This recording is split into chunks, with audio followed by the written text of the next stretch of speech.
My name is Richie Delight and this is Louis Flash, and we are here to give you all the in-depth rundown on the excellent matches taking place tonight. I think this is going to be an incredible show altogether. What do you think about this? I think it is, and we're going to start off very strong. As you can hear, music is already coming out now. No messing about when it comes to Tapout Wrestling, straight to the action.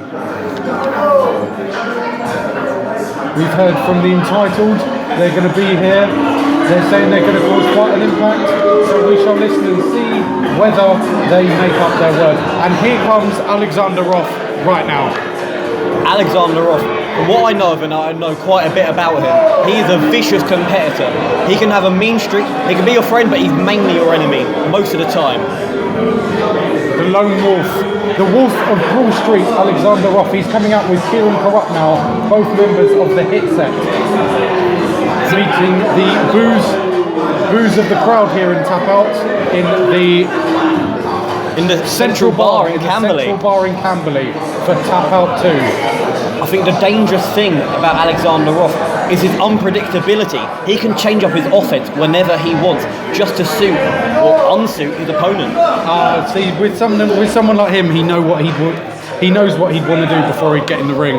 He'd have that game plan set. When he's backstage, he'd know what he's doing, whether he's going to pick apart your body, he's going to pick apart you mentally, physically. A man like that does not go into the ring on the fly. He knows what he wants to do. He knows what he wants to do, and that's what makes him so dangerous.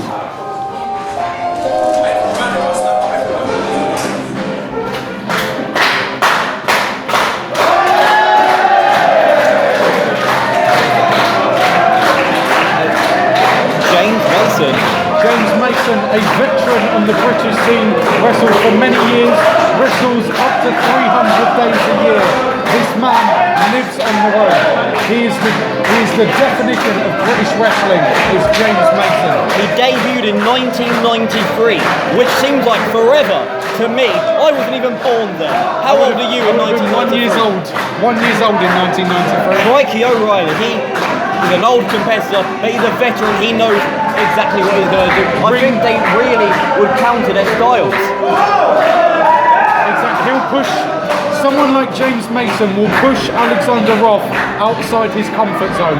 Alexander Roth may come in with a game plan, but someone with the years and experience and mentality of James Mason will push Alexander Roth outside of his comfort zone here at Tapout Wrestling. Alexander Roth looking calm and collected in the ring right now. So does James Mason.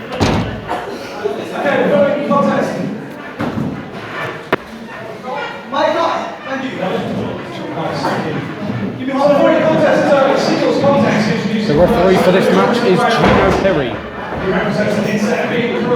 Accompanied by Kieran Corrupt, is the Wolf of Broad Street, Alexander. My name is Alexander Roth. One half of the Hit Set and a Wolf of Broad Street. What a dastardly man. What a disrespectful move for him to take the microphone away from the ring announcer to announce himself. Disrespectful is Alexander Roth. James Mason, think about doing a thing like that. He has love and respect for everyone in wrestling. And this business. James Mason respects this business. And because he respects this business, I respect him. James Mason, pumping up the crowd, he's really making them feel the energy and atmosphere that's going to be happening inside of the ring. Let's see who is able to get the upper hand in this match. Will the crowd supporting James Mason allow him to get on top, or will Roth be able to use his ring savvy? I think whoever gets the upper hand in this matchup early on will be the winner. Both men with beautiful technical wrestling here, rolling through, working the wrist locks.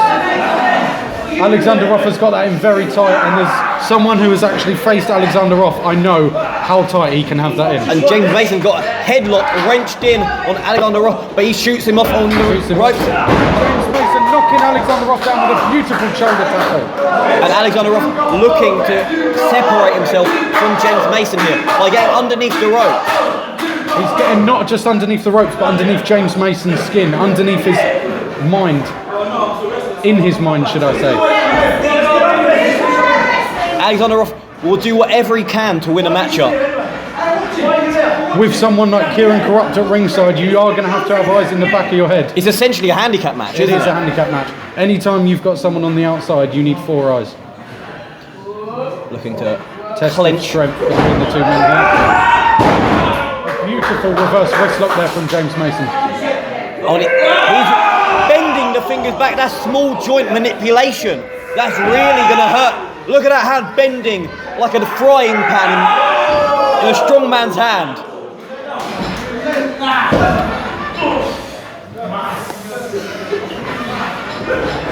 James Mason had the wrist lock in there, but he's caught by a knee and the forearm to the back. Roth gone down low. You can see how the finger bending is. He's still trying to get that blood flow back in the fingers. Oh, Alexander Roth losing his concentration there, focusing on the crowd when he should be focusing on a man like James Mason. James Mason really hit him down there with that chop block. Beautiful open hand slap by James Mason. And back to the headlock. You can see that both men have got their game plans. And Kieran Corrupt grabbing onto the foot of James Mason. That is blatant cheating. But Alexander Roth... And the disciples come in. The disciples run into the ring now. What's he doing here? The referee's lost control of the matchup. Alexander Roth looks confused as to why. Both members of the hit set are unsure. This doesn't look like a third member of the hit set. This looks like a completely singular attack here by the disciple. But Alexander Roth toppling on with a senton. What was the meaning of this? And that is Party Boy. Gaza Gates. Gaza Gates come out to make the save. James Mason and Gaza Gates recuperating in the ring now as we speak. The Hitset and Disciple have both fled. You can see they're regrouping. But what is the agenda here? Why has the Disciple come out?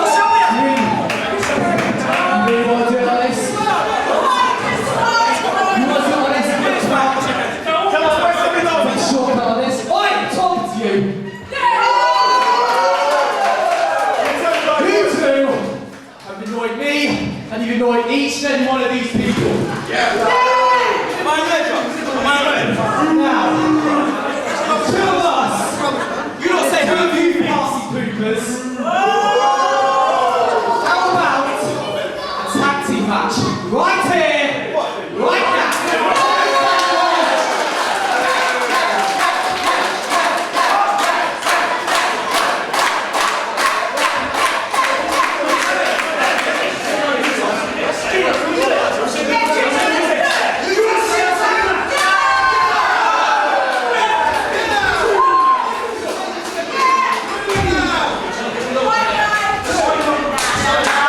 It's going to be a tag team matchup between Gaza Gates and Mason versus Disciple, and I don't know who the fourth one is.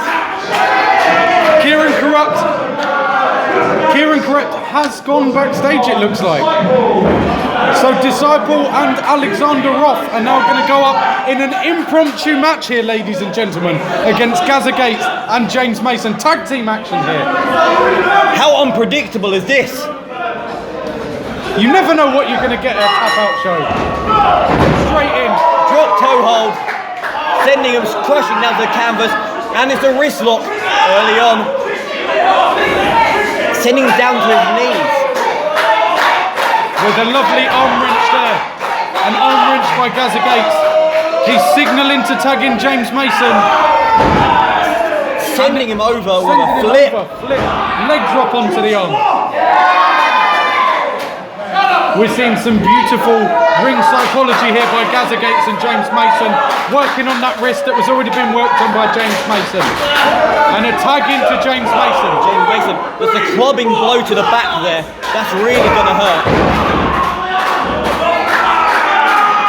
A reverse armbar there by James Mason on Alexander Roth, And once again, bending the fingers back. focusing on the fingers that he had earlier when it was just a singles competition here.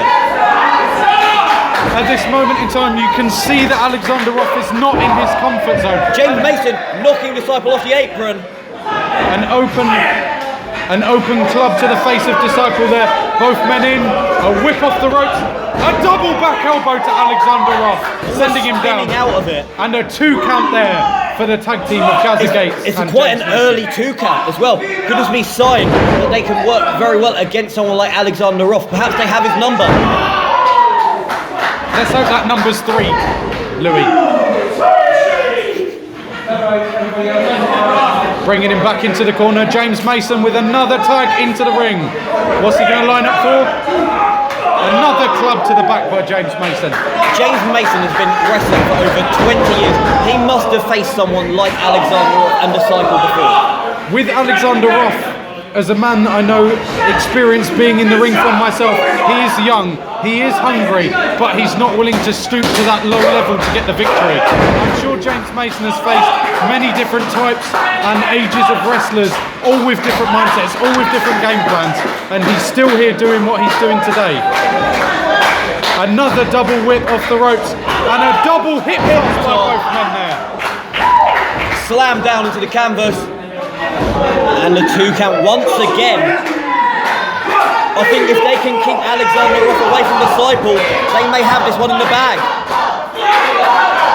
An eye rake there to Gaza Gates, but James Mason tags himself back in. Atomic drop to Alexander Ruff there. That focuses on the pelvis and the coccyx of Alexander Ruff. An Irish whip into the other corner, a strong whip. Incredibly strong, they almost had whiplash from that. Alexander Ruff reaching for the tag here, can he make it? No, he can't. James Mason stopping him again. James Mason, he's incredible to watch. He can pick apart anyone you'd like. Dean Malenko was once known as the man of 1,000 holds, and trust me, James Mason, someone like him must know twice as many. But Disciple and Alexander Ruff, I think right now, they have the advantage just for the moment. Breaking up at a 4 count there, he has till 5. I would like to add, but it's still not the most moral of things to do. Once again, really pushing, milking the 5 count. yeah, he's pushing it to the limit. Draping James Mason across the top rope, and he goes for the pin. 1. Oh, just a 1 count. Just a 1 count. Just a 1 count. Grabbing him by the throat, essentially. A lot of work needed on James Mason to wear him down. The crowd are definitely behind James Mason. He's going back over that bottom rope. And I think if you're cutting off the blood, it's cutting off blood to the brain. Vital to think. When you're being choked, you can't think. Vital to do anything. The body cannot live without the mind. Stomp to the back, and a hip attack to the back of James Mason. And looks like Gaza Gates really wants to get back into this match. A hard boot off by James Mason, and straight back in with the stomps from Disciple. You can definitely see that James Mason and Gaza Gates have been the tag team that's more in sync so far.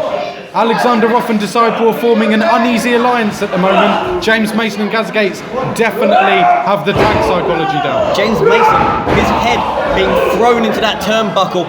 He has the opportunity to get Alexander Ruff off the apron, and he does, but at the cost of valuable time. Moving further away from the corner he needs to be. James Mason needs to get across the ring and tag in Gaza Gates now. They're really not in sync here, are they? They're not. They don't appear to be in sync, these two. Seems to be some kind of... I don't think Alexander Ruff wants to be cheating. I don't think Alexander Ruff wants in the ring. He doesn't want in with someone like James Mason. He's looking to take it easy. He appears to be taking off his wrist straps. What is Alexander Ruff doing here?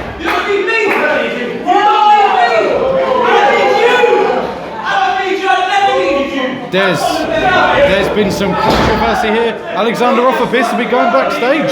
It looks like it's going to be 2-on-1. James Mason with a beautiful push off and a lovely missile drop kick from the second rope there from James Mason. The crowd are definitely getting behind James Mason. He needs to reach the corner. He needs to turn around, get to Gaza Gates, get the tag. He's got the eye contact. He doesn't need to make contact with the hand. What's the Tycoon doing out here? The Tycoon, he looks Tycoon like an pulling absolute- Gaza Gates off the ropes. Mug up. Oh, He's pulled him off the ring apron. James Mason with no one to tag. what's he done? James Mason. What's Disciple got? He's got a foreign object. Referee! Referee, he didn't see the foreign object. And I think that could be it. And it's it for the 3 count. Disciple wins.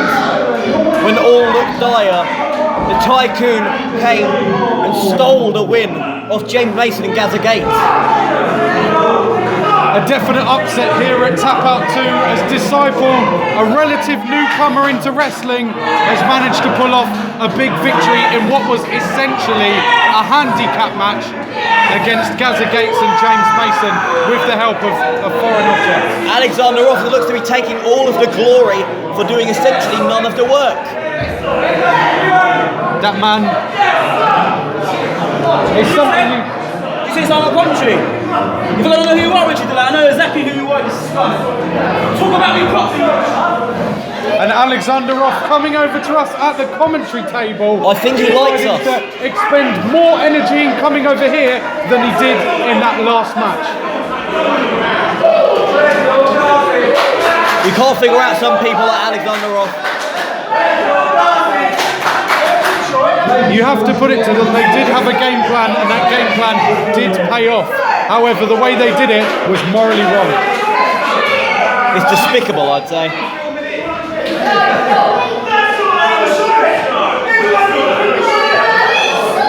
James Mason here and Gaza Gates arguing with the ref to say that they did use an illegal object, in fact, as James Mason was struck upside the head by a Disciple. As much as I hate it, if the referee can't see it, you can't call what you can't see. Yeah, you can't call what you can't see.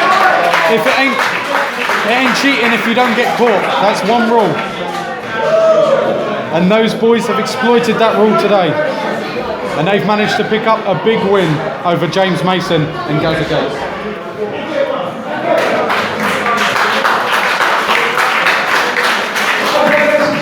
No, that's fine. I was just waving. It's fine.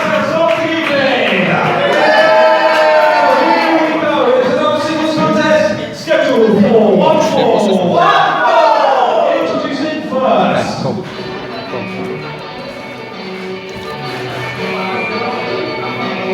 Here we are back with our second match of the night. Straight away back into the action. Tapout Wrestling is all action, no talk here in the Central Bar in Camberley. I mean, we've already made an impact with that first matchup. Perhaps this can carry on the momentum we've already got.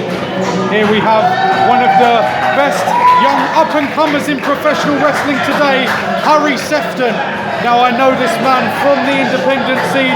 He's very exciting, he's very enthusiastic, and he's looking to put on a show for the fans here in the Central Bar in Camberley. I think he loves the fans and the fans love him even more. Look at that reaction we've got here.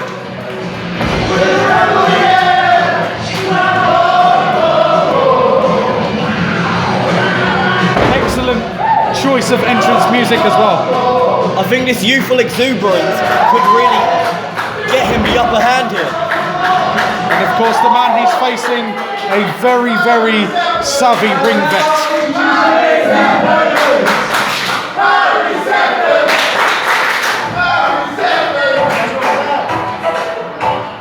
With some excellent music, might I add.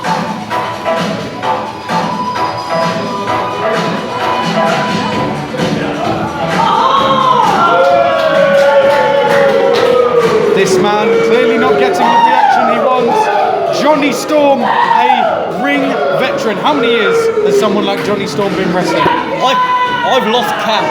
He's been here since he was known as the Wonder Kid. He's not a kid He's anymore. certainly not a kid anymore. But you cannot deny that he is in fact wonderful in that ring. Someone like Jonny Storm, wrestling in British wrestling for years, signed to TNA back in the day. TNA Wrestling, competing in the X Division, the division that TNA created for being the most exciting, the most groundbreaking. It's not about weight limits, it's about no limits. Contest is set for one fall. Introducing first in the red corner to my left. referee for this match as well, Gino Perry. Jonny Storm. And his opponent at the blue corner to my right, a London boy from right here in Camberley. Ladies and gentlemen, a warm welcome to Haskins himself, Harry Sefton. Harry Sefton from Camberley. He has the local support behind him.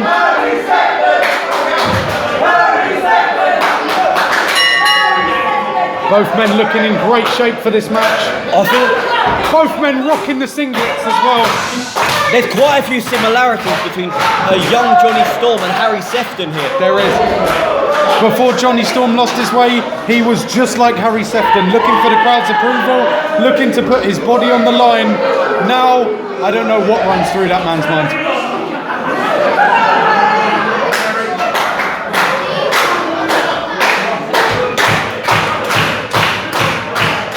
Jonny Storm, there's one thing you don't want to do is take him for granted. Although he might not be the biggest competitor you've ever seen, he is certainly experienced with moves like that, taking down the younger people.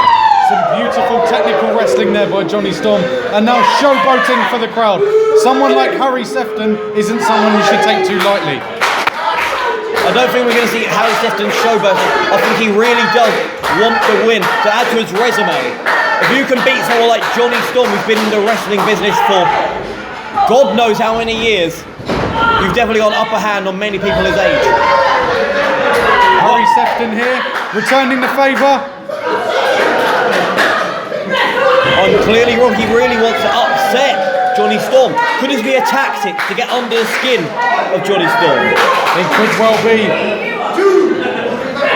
One thing you want to prove when you're young and hungry is that you can't be taken lightly. Jonny Storm saying that he pulled his hair. I don't think there's any hair to pull.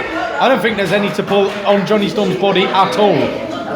He's as smooth as a baby's butt. I've seen eggs with more hair than Jonny Storm. Oh, being called a cheater. That is some very harsh words there from the crowd.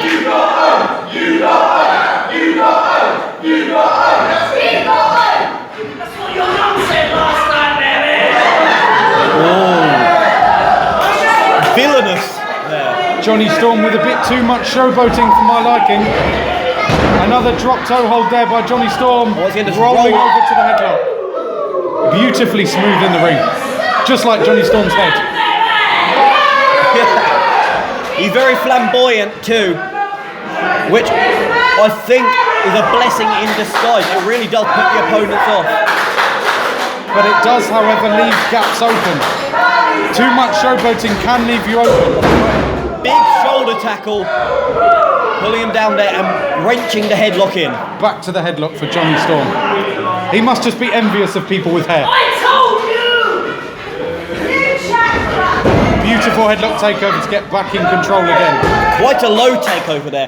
It's weird to get that much height of something at such a low base. With that, it adds more impact because it's much more of a snapping motion. Harry Sefton clenching his legs together for that head scissors. He's gonna go for it again. We were talking about this earlier. Blood loss to the head really will affect you. It doesn't matter how old you are or your experience. You can't breathe, you can't win. Simple as. Simple as. Jonny Storm propping up on his front legs, propping up on his back legs, propping up on his legs. And back to the headlock there. And a lovely counter into the hammerlock there by Harry Sefton. I think it's that sweaty head of Harry. I think he slipped out of it like he's wearing Vaseline.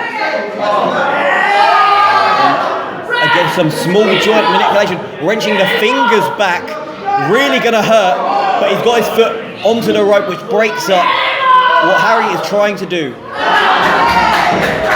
The thing with finger snapping and bending is a punch to the face is something you can shake off. A broken finger is not something that is going to be helpful in the ring. You use it to grip the ropes, use it to grip your opponent. A broken finger is going to set you back at a very bad disadvantage. A boot to the gut there by Jonny Storm, and a club to the back. He looks quite winded, barely breathing, he has to recuperate in the corner. And a strong slap there. An Irish whip there by Jonny Storm. And Up and Harry over. Sefton pops up and over.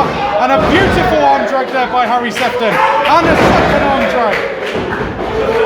And bounces off the ropes. A bypass by Jonny Storm. And a beautiful head scissors there by Harry Sefton as Jonny Storm feeds outside the ring. That flowed like the Thames. That was beautiful.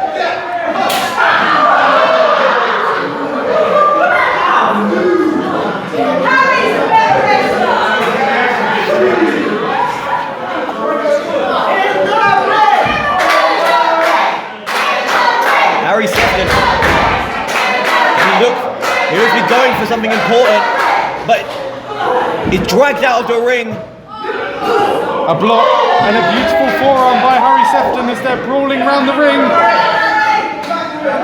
Harry Sefton throws him back in. He knows that the only way you can really win this sort of situation is inside the ring. He doesn't want to win by count out or disqualification, only by pinfall or submission. Oh, the wonder kick! A wonder kick straight to the face there of Harry Sefton. Connected beautifully. A wonder kick from a wonder kid. You might have to check Harry Sefton's jaw there to make sure it's still attached.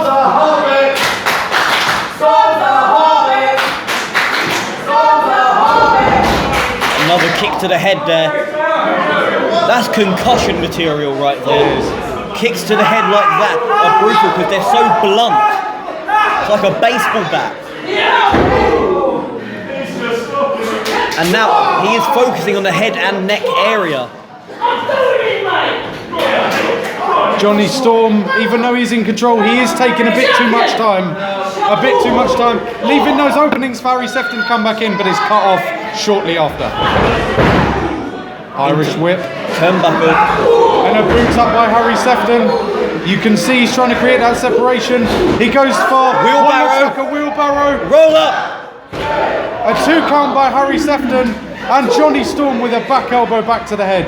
Off the ropes and a clothesline to knock Harry Sefton down. Harry Sefton, it looked like he had it there for a second. It looked like he was going to get back into the match. But the wonder kid, Jonny Storm, gets the way and gets his payday with that back elbow. Connected a lot there. You can see that the head and face area is now Jonny Storm's target after those super kicks and back elbows. Throw him out of the ring.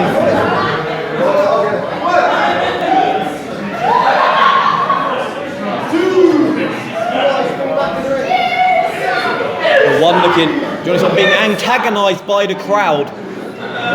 Definitely letting it get to him though. A headbutt to the gut from Harry Sefton. A shot there from Harry Sefton. Another shot. And a... Oh my! Wow. That's ringing my ears. I wonder how his chest is feeling. I felt that from here, and we're on the other side of the hole. That is definitely going to leave a red mark. A big kick out there from Harry Sefton. That sort of move stops your heart from beating for a moment. Oh, Harry Sefton still with lots of fight in him. Still with the hometown crowd behind him. Harry Sefton still has plenty to give for these fans. Still fighting back. A forearm, backing Jonny Storm into a corner. he looks to be pumped up from being hit like that. It's like a defibrillator. It's brought some life back into Harry Sefton.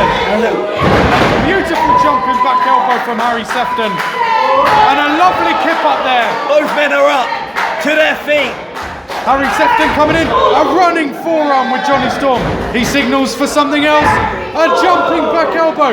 Is there a trifecta coming? And he's waiting for a groggy Jonny Storm. And a hot shot there from Harry Sefton, bringing Jonny Storm down to the mat. He needs to get a cover. He's gone to the cover. Jonny Storm rolling away. Hooks the leg. 2. Oh, foot on the rope. Ring experience by someone like Jonny Storm. No matter what you think about Jonny Storm, you can't deny his expertise of where to stay in a wrestling ring. You saw him roll to the edge of the ring there just to get the hope that he can get to the rope, and it paid off, didn't it? I'd like to think it's more ring experience, but I do agree with you there, Louis.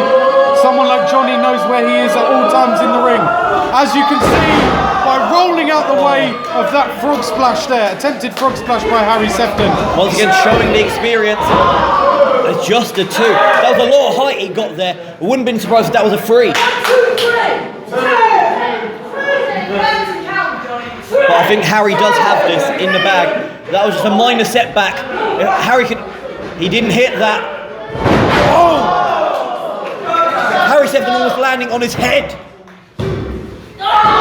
Still Harry Sefton with plenty of fight in him. Is there anything to keep this kid down?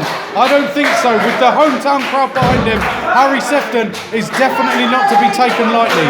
He is definitely still in this match. I really and truly believe that Harry Sefton can pull this out of the bag if he has the grit and determination that we saw in earlier minutes. Jonny Storm signalling the finish of the match. Harry Sefton realising, fighting, clawing desperately to get out of it. It's his only chance. He's gone for that flatliner again. Jonny Storm goes landing onto his feet. And a reverse DDT there by Harry Sefton. That could be it.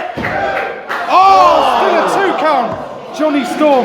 This man has fought thousands of matches, thousands more close calls. It is going to take something more to beat Jonny Storm, the Wonder Kid. How incredible would it be? Harry Sefton was to win against. He would be the underdog, wouldn't he? He is certainly the underdog, Louis. There is many years difference between both these men, not only just in age but in experience. And he hooked the legs. It's a 2 count. And it's a catch a can. Plenty of 2 falls happening here. Neither man can beat the other. Both men going for what looks like a clothesline. A backslide. Harry Sefton kicking out again, feeding to the ropes. A leg trip by Harry Sefton. He's going for a beautiful pinfall there. Harry Sefton with the upset win here against Jonny Storm, a man who has more than 15 years experience on him. Harry Sefton has just pulled out one of the biggest victories of his career here in Tapout Wrestling. That kid is going to go far if he can pull off wins like that in his career. This is certainly the biggest win he's ever had. Harry Sefton, I know how he's feeling. He's feeling beaten up, he's feeling bad, he's feeling bruised, but picking up a win like that is definitely a pick-me-up. And he is going to be celebrating tonight. That's going to be in his memories forever. He's going to tell his grandchildren about that one.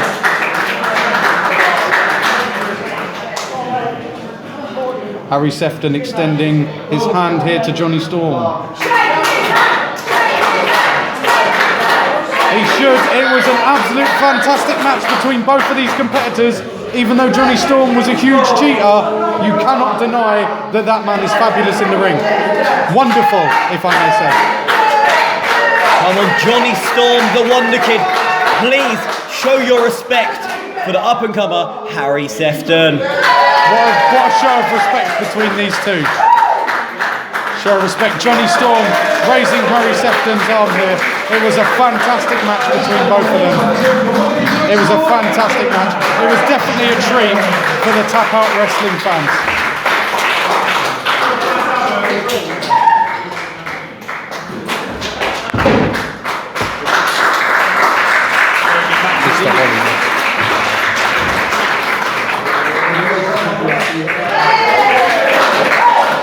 Still going.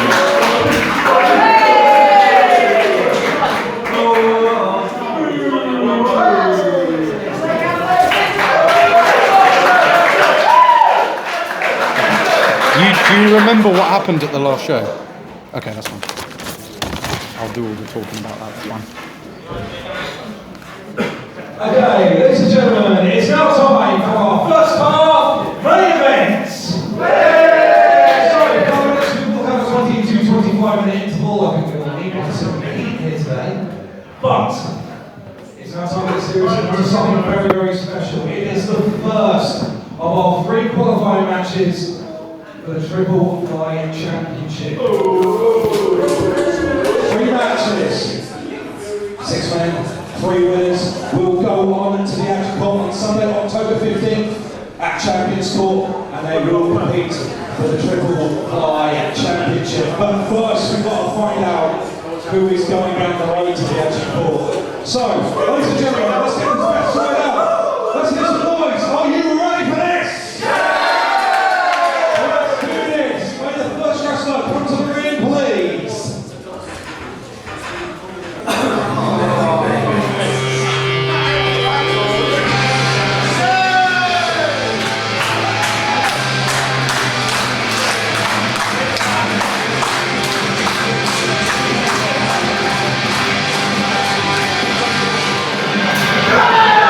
Here we are, ladies and gentlemen. This is the main event of the first half. This is the first qualifying Triple Fly Championship match. Now, there is a story behind this. This man, Connor Mills, faced Theodore Powers and Lance Lawrence at the last show, Tapout 1. If you wish to check out that show, buy the DVD. The match was absolutely fantastic. I was in attendance at the last show. Both this man and Theodore Powers pinned Lance Lawrence at the same time. The Tapout committee could not determine who won the match, as both men pinned Lance Lawrence for the 3 count. Therefore, Lance Lawrence has been put out. Connor Mills and Theodore Powers have gone into qualifying matches to be in the new triple threat match for the Triple Fly Championship. Now, that match will take place October 15th for Tapout show number 3. But for now, Connor Mills has to face a man with the experience of Nathan Cruz. If you've seen NXT on WWE, you will have seen this man. This man is full of ring experience. He's full of ring knowledge. He's been wrestling for over 11 years now. 11 years, that is crazy. For someone who looks so young. Nathan Cruz, the showstopper, is definitely going to be a big match for Connor Mills. Probably one of the biggest matches Connor Mills has ever been in his career. Will his unique and fast-paced offense match the ring veteranness, the ring savvy of someone like the show stealer Nathan Cruz, or will the experience be too big a factor? Whether it does or whether it doesn't, Connor Mills is without a doubt one of the most exciting and hungry, humble wrestlers I've ever met in wrestling, both as a fan and as a performer. I'd like to add that Nathan Cruz, former Progress champion and former Progress Tag Team champion 2 times. So he can work in a team, by himself, whatever you throw at him, he can face. But I don't think he's faced people with the humble and quiet confidence of Connor Mills. Someone like Nathan Cruz, wherever he goes, championships follow. This is just a stepping stone. He will see Connor as a stepping stone. However, he is not to take someone like Connor Mills lightly.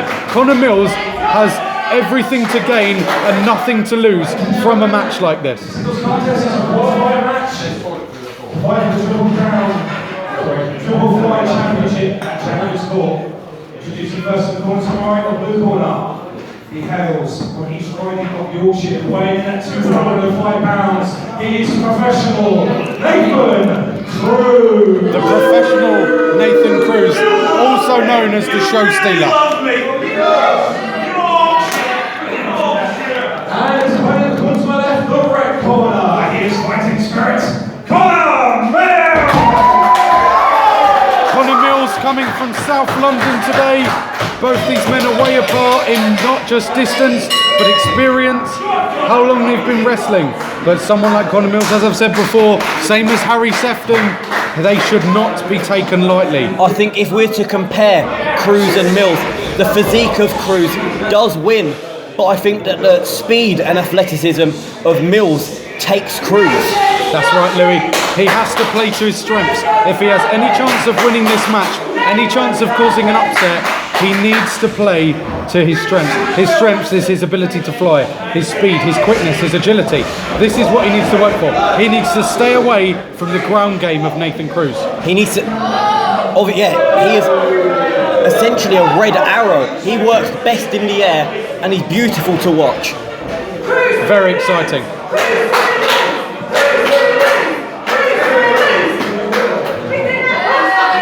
Same as Jonny Storm, playing to the crowd too much. Needs to focus on the task at hand. And the mat slam. Waistlock takedown. Waistlock takedown.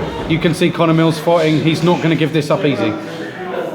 Nathan Cruz got the arm in a hammerlock position, rested below his knee, and this is pulling the chest apart. Pulling the chest. Could essentially pop a rib, some muscles. There is a lot of damage you can do from this position.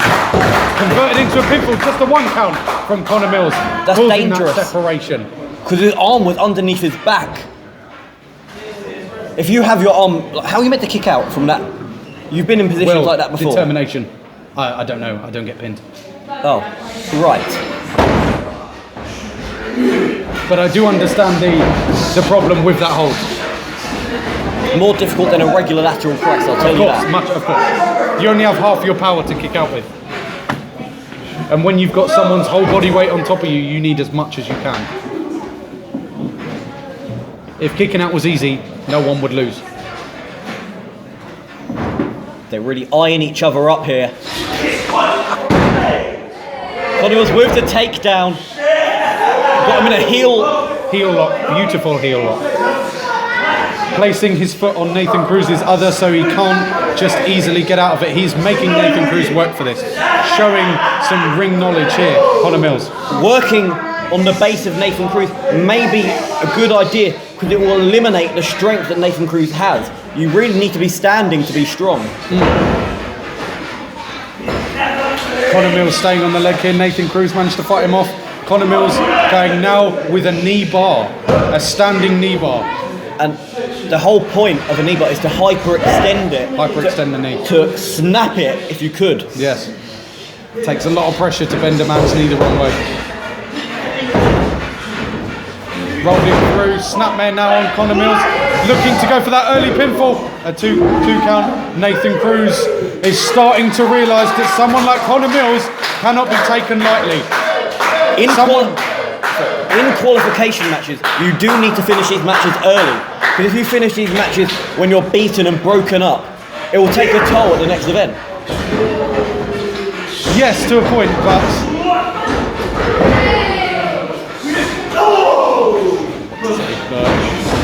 Hold on. Interrupting that fall. With a massive drop kick. And a back suplex. Suplex with a bridge straight there from Connor Mills. A 2 count very early on in this match. Connor Mills he needs to stay on top of Nathan Cruz now while he has the chance. Nathan Cruz looking to create that separation. A beautiful European uppercut there by Connor Mills, or as we Europeans call it, an uppercut. Snapmare and a drop kick by Connor Mills. Goes for the cover, hooks the leg. Just a 2 count. Smart to hook the leg there. The crowd is definitely behind Connor Mills. Another uppercut, and a forearm, and a forearm, and another forearm. Connor Mills. And he's going for all of the body weight and Nathan Cruz, but using that momentum to his advantage. And Nathan Cruz looks to have the upper hand. Hooking the leg, just a 1 count from Connor Mills. Those are closed fist punches there by Nathan Mills. The referee would have to stop that. The rule book states they're not allowed closed fist punches.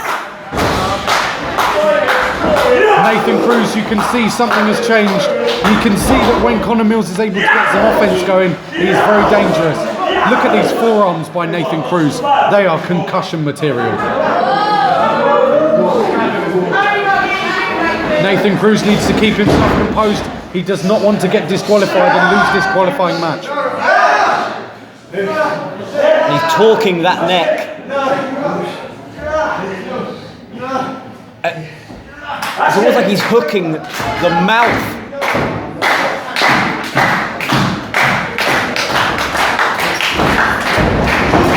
Beautiful roll through by Connor Mills. Nathan Cruz into the corner. Lifts Connor Mills up and over. Nathan Cruz bounced off the ropes. Beautiful springboard drop kick there. Triangle drop kick by Nathan Cruz, sending Connor Mills down to the ground. They need to bring this back into the ring if they really want a chance of winning this. You don't want to risk being on the outside at the count of 8. I mean, as long as they're out by 10. If they were to trip and fall over and hit their head, they would lose. So you really should be playing it safe in this situation. On a deadly knee to the side of Connor Mills' head. You can definitely see that the neck area is now the target for Nathan Cruz. Slamming onto the apron. The apron is one of the hardest parts of the ring. The hardest part. Exactly. People think there's padding in the ring at the moment. There isn't, trust me. It's like falling onto a table. Exactly. Just with a table, you'd go through it. Bouncing Connor Mills' head off the top turnbuckle there. Another closed fist punch. Referee has to keep control of this. Perhaps the long hair of Connor Mills could be a disadvantage. You saw Nathan Cruz grabbing onto the hair as a bit of a vantage point. He's using the hair to his advantage, which may not be legal, but he does have to count till 5. Irish whip by Nathan Cruz. Ducks a clothesline, does Connor Mills. Going for a sunset flip. Has he hooked the arms? He's not hooked. A 2 count though by Connor Mills. You couldn't help but think, had he hooked the legs, that could have been a quick 3 count. Reversal by Nathan Cruz. Followed out with a back elbow. Beautiful springboard back suplex there. Just excellent to watch. He used the bounce of the top rope there to get extra height. And the higher you are, the higher you fall, the harder you fall. Exactly. That's great ring psychology, great ring presence from Nathan Cruz. Definitely the show stealer. They have put on an incredible match so far. Nathan Cruz just taunting and assaulting Connor Mills here.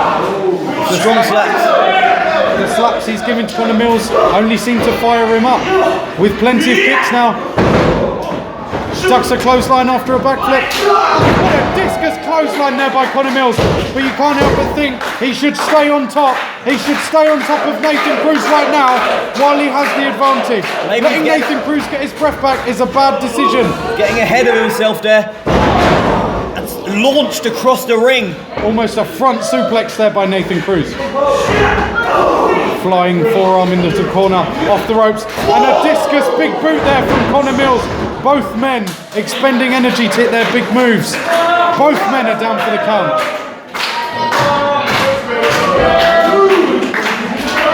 This would be an awkward situation if both men were to stay down until 10.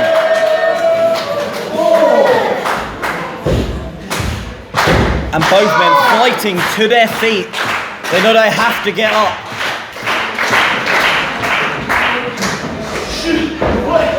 Grabbing the arm. Nathan Cruz floating over. Perhaps going for a mill shot. Back elbow. And it is a strong combination of strikes in the corner. Wow, that looked like that knocked. He's calling for the mill shot.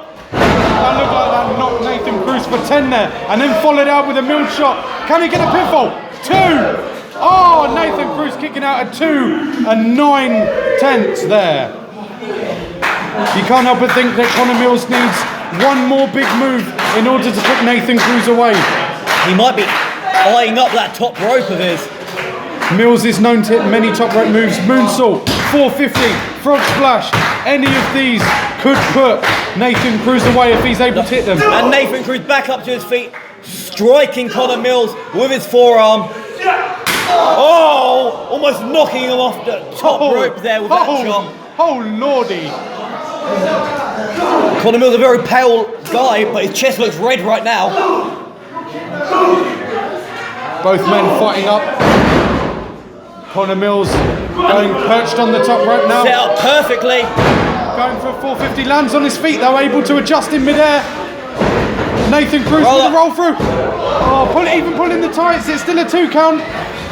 Oh, rocking Connor Mills with that strike.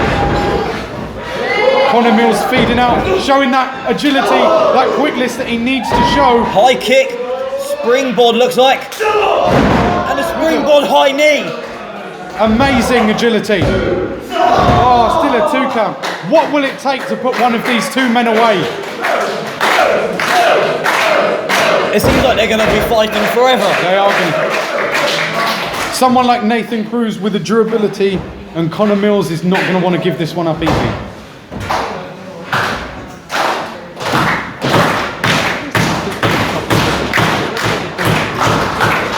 Connor Mills catching with a back elbow. Once again, he's going for that flurry of strikes in the corner, but he pulls the referee. Was pulled in the way. Pulling on the hair there from Nathan Cruz. Nathan Cruz. And just hung across the top rope. And Nathan Cruz may take this. A top rope code breaker. Connor Mills still able to kick out. And it was almost like Nathan Cruz intentionally pulled the referee, because he did, didn't he? He pulled the referee just with the sole purpose. Just to cause Connor Mills to lose that momentum in order for Nathan Cruz to take advantage. How do you sleep with yourself at night when doing something like that? I suppose if it's Nathan Cruz, he'd sleep with a mirror above his bed. Up on the shoulders of Nathan Cruz. Connor Mills still showing plenty of fighting spirit. He rolls through. Is he? He's locked in a figure four. And trust me, that is not an easy hold on your knees. That is painful. Your own leg is driving into your other knee. That is a prime example of hyperextension. That would be hyperextending Connor Mills' right leg. Exactly. Nathan Cruz using Connor Mills' left leg to push down on the knee joint of his right leg. This is excruciating pain. But however, if Connor Mills is able to turn it on Rich Rhodes, he relieves the pressure. He's got till 5 to get off. He looks very frustrated then, Nathan Cruz. Nathan Cruz must have thought this match would have been easier. You can't help but think that when facing someone of less years. A 2 count there from Connor Mills.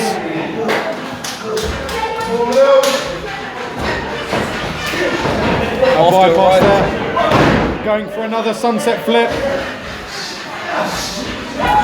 He's rolled through. He's got his leg hooked, but that could be it.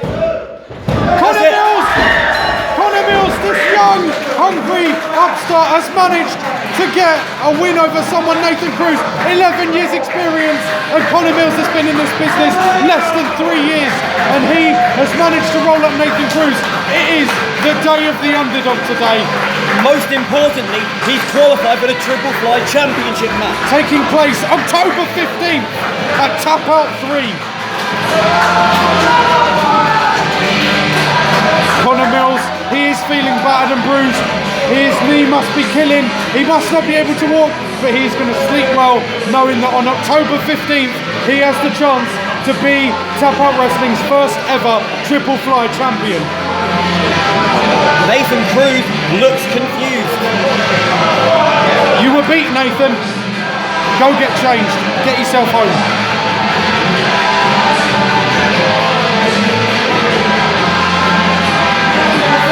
He definitely should be happy with himself. Connor Mills, his knee looks to be in a lot of pain, but he's still happy, still smiling, and still in glee. Mills rolling out of the ring. And you really do have to be happy with yourself picking up a win against someone like Nathan Cruz, who's been in the wrestling industry 11 years. Here we are, ladies and gentlemen. This is the second half of Tapout 2 from the Central Bar in Camberley. I am Richie Delight and I'm here with Louis Flush. And we are back with the second qualifying match for the Triple Fly Championship. Now this man, as I stated before, was part of a double pinfall that happened the last time Tapout was here in the Central Bar. Now both Theodore Powers, the man entering, and Connor Mills pinned Lance Lawrence. Ergo, Lance Lawrence has been taken out of the Triple Fly Championship title picture. Theodore Powers has now been placed in a qualifying match against originally scheduled Flash Morgan Webster, but now an adequate replacement and another top challenge for Theodore Powers in Martin Kirby. I'm really looking forward to this match. I think they have incredibly similar styles, which is a change of pace to what we've seen for the past 3 matches. A lot of them have very differing styles, but I think that Martin Kirby and Theodore Powers are more similar than they were.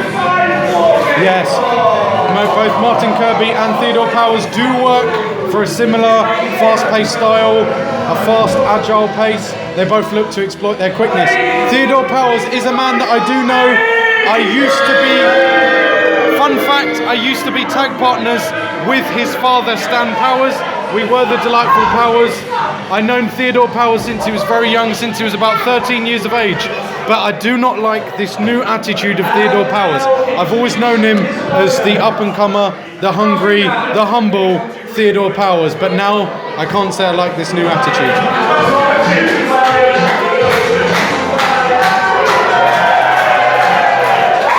The crowd captivating Martin Kirby with the glow sticks out for Kirby. Wonder if we'll see a Kirby stomp.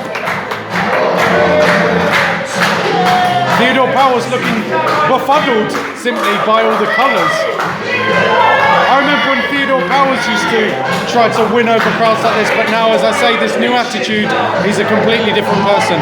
We will have to see how he does against someone like Martin Kirby.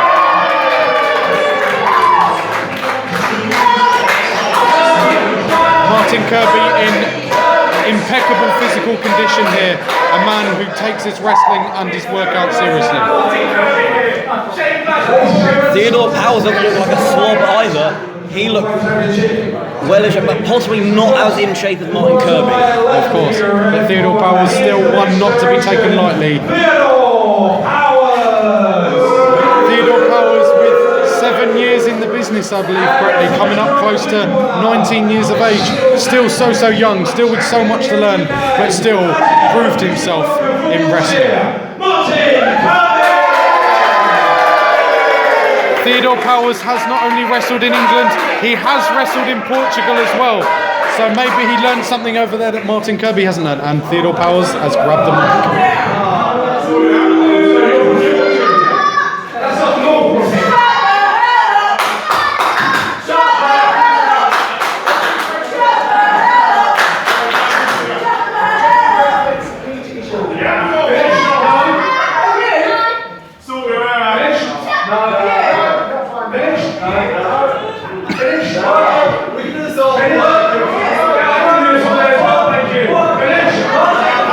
Theodore Powers having some crazy banter with one of the fans here. We're all aboard the banter bus here.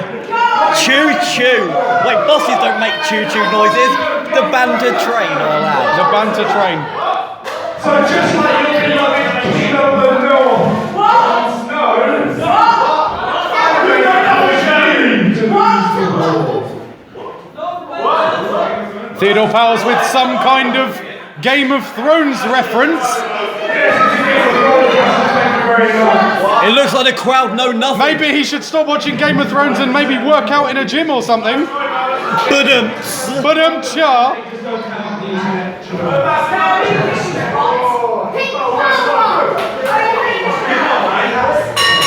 Theodore Powers with this new collected attitude over the years. You can see that he's becoming more swagger, more confident in his abilities, but however, I don't think that he realises what a huge threat Martin Kirby is. Martin Kirby relies on the crowd. I mean, he never used to have that inclination, but now he embraced and endorsed crowd support, and he's better than ever. There's no S after the power. A bottom chop.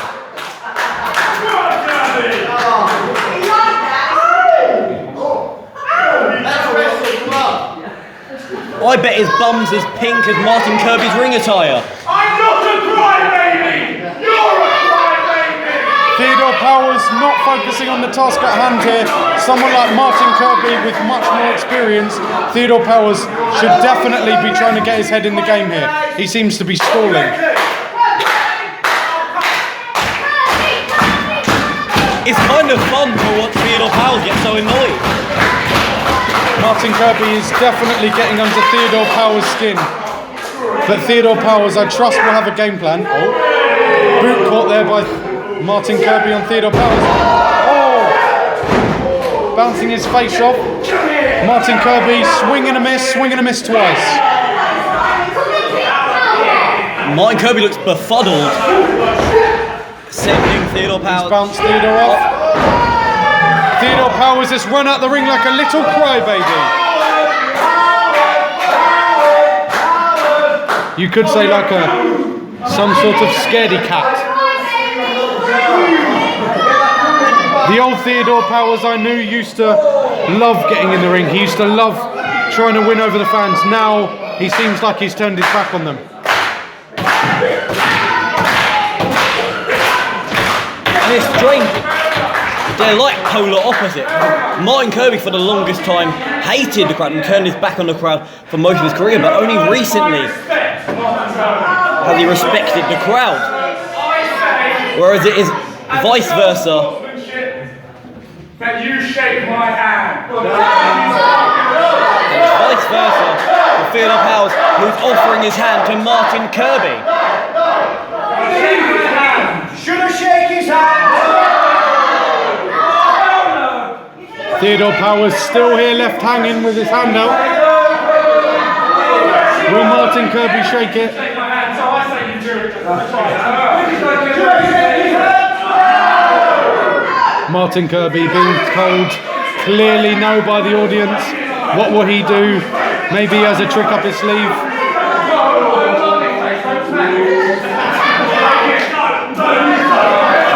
He's really at an end here. He doesn't know what to do. Should he shake the hand?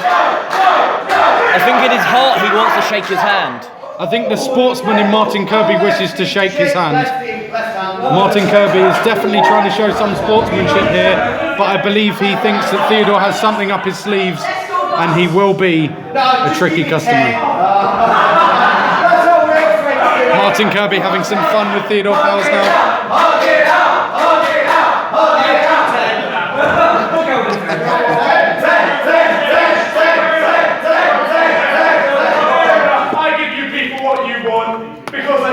So I'll give you Martin Kirby. Oh my!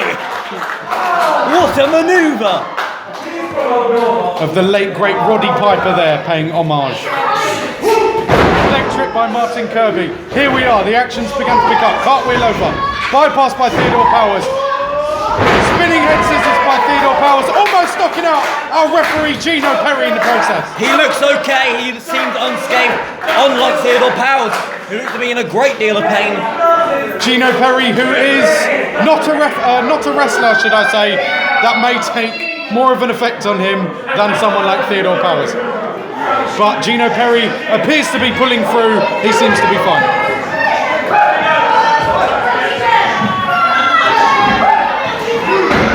Trying to knock over fans.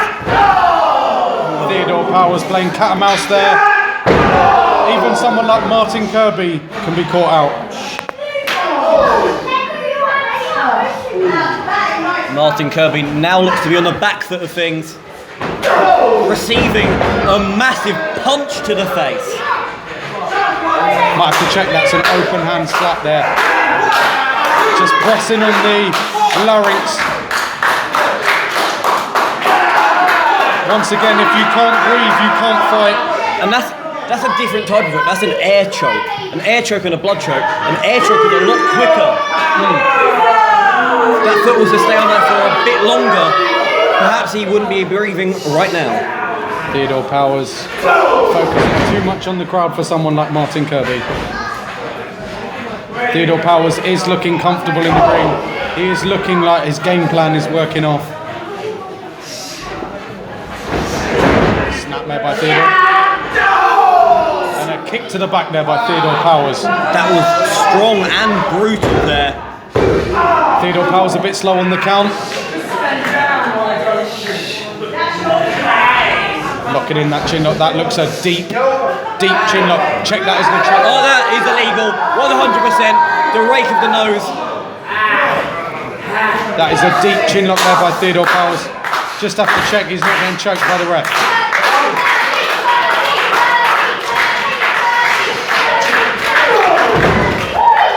elbows so big they're lifting Theodore off the fans in canvas. attendance love Kirby, and I think that support has brought him back into the match. Irish whip, ducked by Theodore, jumping cross body there by Martin Kirby.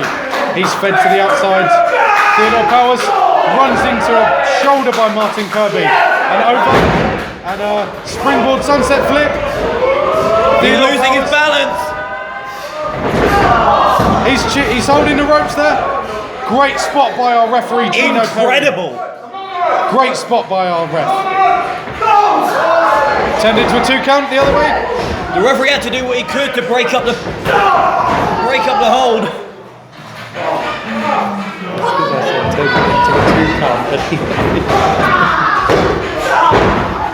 Great kick out there by Martin Kirby.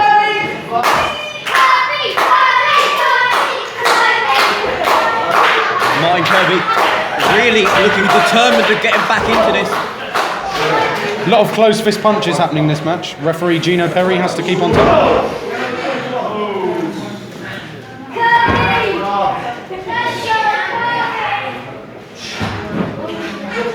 Theodore Powers using all his strength to whip Martin Kirby. You can see him set him up for something big. Running body splash there on Martin Kirby. Grab the head, turns it into a jumping bulldog. Theodore Powers a bit slow on the cover. It's that arrogance of Theodore Powers. He really likes to take his time, dig his nails into Martin Kirby. Metaphorically. Not really, that would be cheating. Yeah. Might spread a disease too. Theodore Powers claiming a nice British suplex, then changed his mind. I guess he doesn't want to give the fans it.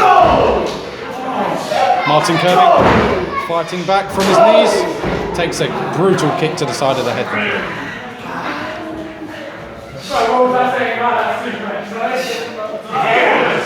Theodore Powers. It was like Martin Kirby heard that.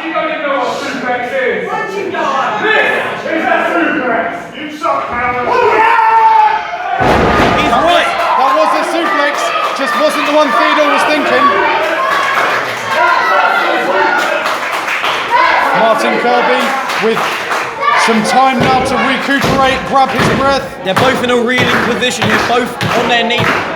Theodore Powers up to his feet, and now so is Martin Kirby. Caught with a massive boot to the face.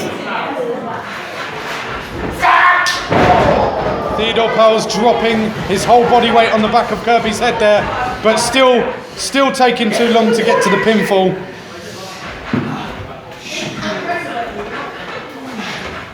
You can't help but think that if Theodore had a stronger mentality, this match could have been over already. Time to take this home.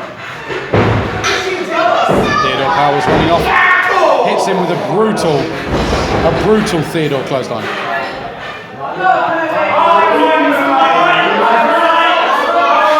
Theodore Powers, beautiful top rope crossbody there. Just a 2 count. Martin Kirby still kicking out, plenty of energy. Theodore did all he could there. He was straight on with that pin. Theodore's got plenty more in the tank, believe me. If he were to hit a cutter or the power cut, that dreaded top rope blockbuster, this match could be over. I think that big name Kirby could take this if he doesn't get trapped by the arrogance of Theodore Powers. If he was to get agitated, it may be the end of him here. Theodore Powers is taking a long time between his moves. He's giving Martin Kirby a lot of time to recover. He's given him a lot of time to recuperate, and someone like Martin Kirby is not going to stay down. He went for a running spear in the corner, and you heard the slap of his shoulder press against the top rope.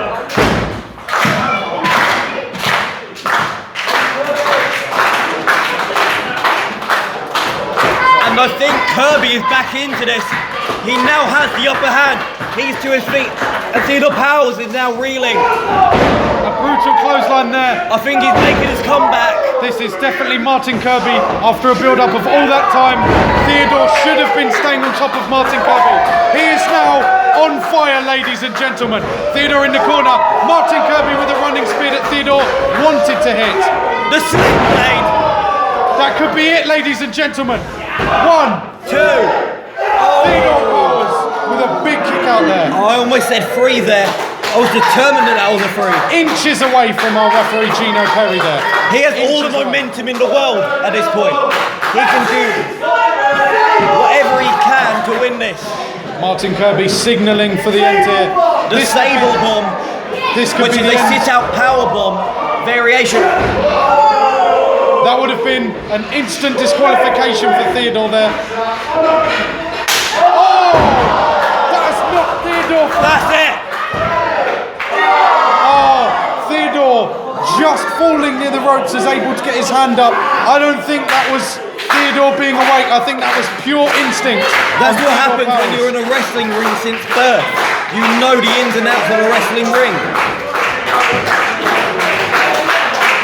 Theodore Powers definitely reeling right now. I think he might be going for. Could it be a Kirby stomp? Oh, No, he didn't get that. Kirby stop. lifted Theodore over. Theodore meets him with a huge enziguri. Up to the top rope. Could this be the power cut? Oh, that seems to have hit his groin, but that is still legal. That is the high pain district there for Theodore. Martin Kirby definitely with a fan to his side.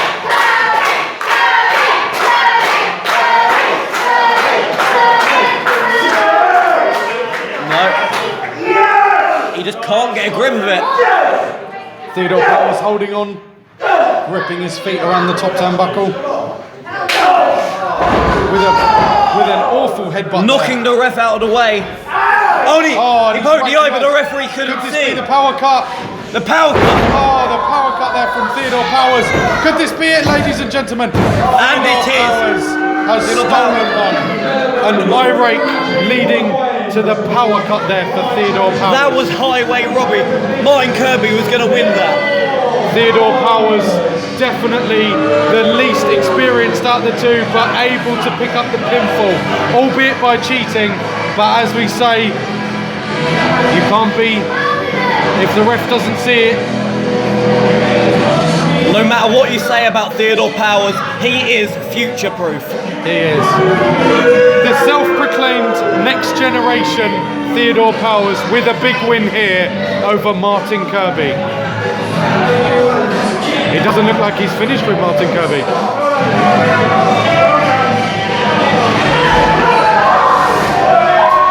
And it seems to be bittersweet there. Martin Kirby getting some vengeance on the despicable Theodore Powers.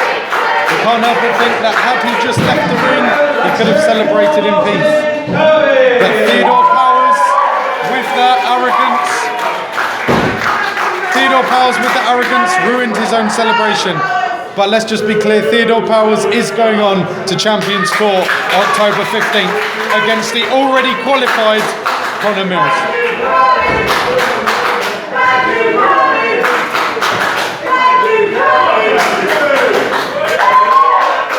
I just didn't know how long it would take, like. Other than that disappointing ending, that was an incredible match. Possibly one of the best matches we've seen in Tapout. In Tapout history. And it's so hard to pick because there's so many good matches that Tapout produces with both experienced and established stars and those looking to carve their name into the future. Okay, ladies and gentlemen, so far, it's Connor Mills, and Theodore Powers that's qualified for the Triple Y Championship match on October 15th. And with ultimate, we will find out who that third and final man will be. For full information on the show on October 15th down the Action Court, please check out our Facebook page, facebook.com/Tapout Wrestling, or you can find us on Twitter, or the other way around, twitter.com/Wrestling Tapout, because something will be taking the name. Thank you very much for that. But follow us on social media, keep up to date with what we're doing, and we will have all information and even ticket information for October 15th very, very soon.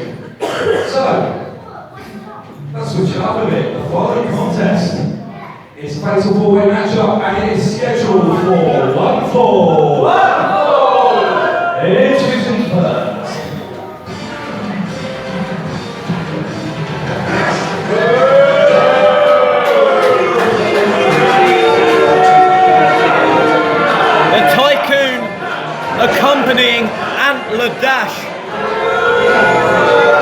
Antler Dash, a man who is as talented as he is arrogant, he is definitely going to be a big player in this fatal four-way.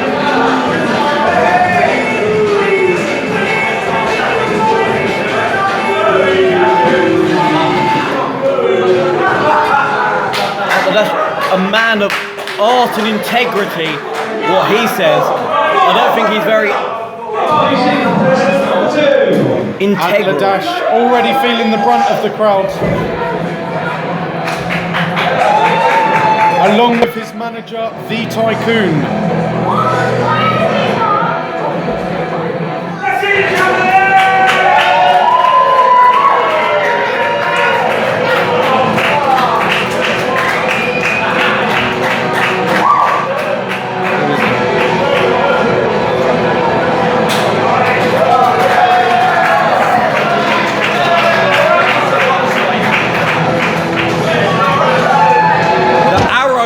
Acrobatics, J.K. Robert.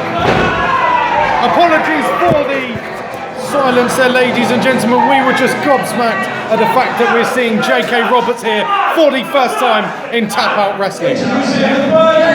This man is an aerial assassin. He is brutal in the air. He is crazy, and he is one to watch in this fatal four-way. Trust me on that, ladies and gentlemen. We know that music.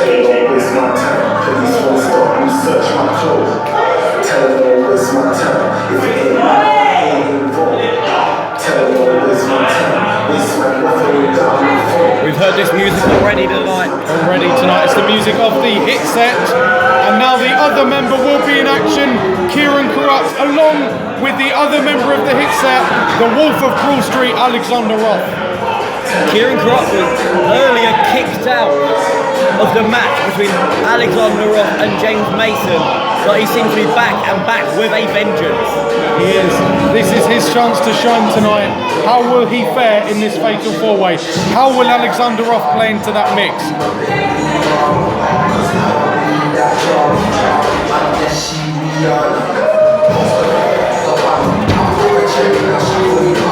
Antler KO with some interesting footwear choice there.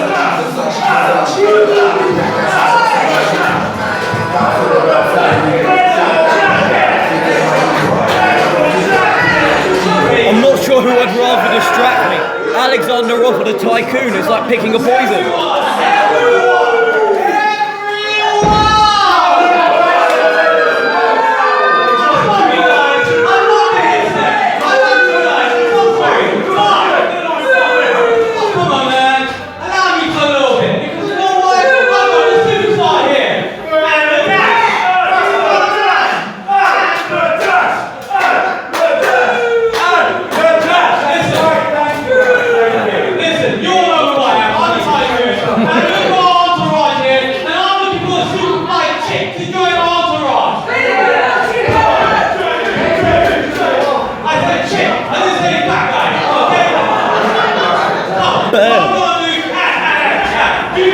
It appears we're joined by Alexander Roth.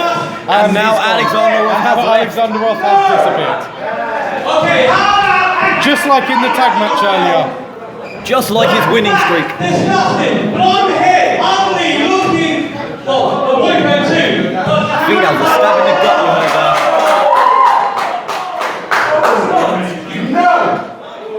What are you on? Did you say blunt? Right. Hold on, man. Yeah, hold on. I know. The body. The body looks like a beautiful looking woman. Yeah. Except one small thing. She doesn't like he. No one is good enough here to go around to us here.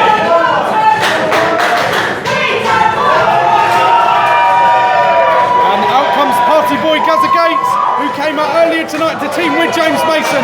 He has clearly had enough of the Tycoon and Antler Dash rambling on in the ring, and he's here to put a stop to it. He seems to be the saviour of the day today. Look how shocked the Tycoon is. He's seen a ghost. A standoff here between Antler Dash and Party Boy Gaza Gates. The Tycoon doesn't have the best reputation around children. He's usually beaten up by them.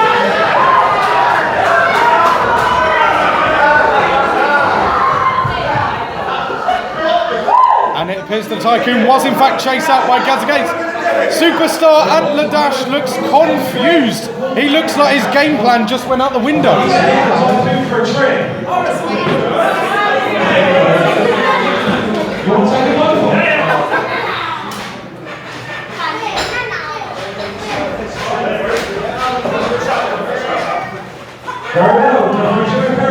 This is now a triple threat match. Introduce him first. And the hits have been coming lights on her off. This is Kieran Corrupt. I think one of the favourites of this matchup now. The thing with the triple threat match is anyone can be a favourite now. Wait. No, what is this?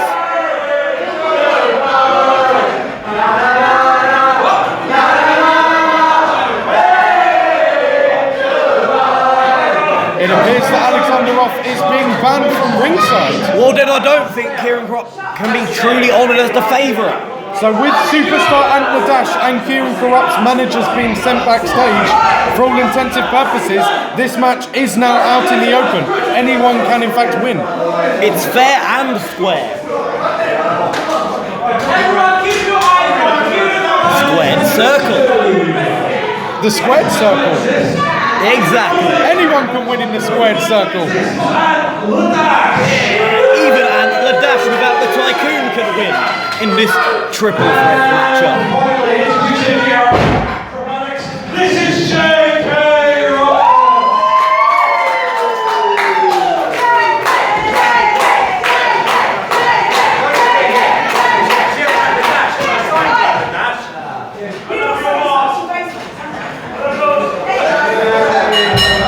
Now this match, the bell has gone.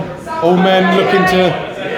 It appears that Antler Dash and Kieran Corrupt are looking to form some kind of alliance to take out JK Robert.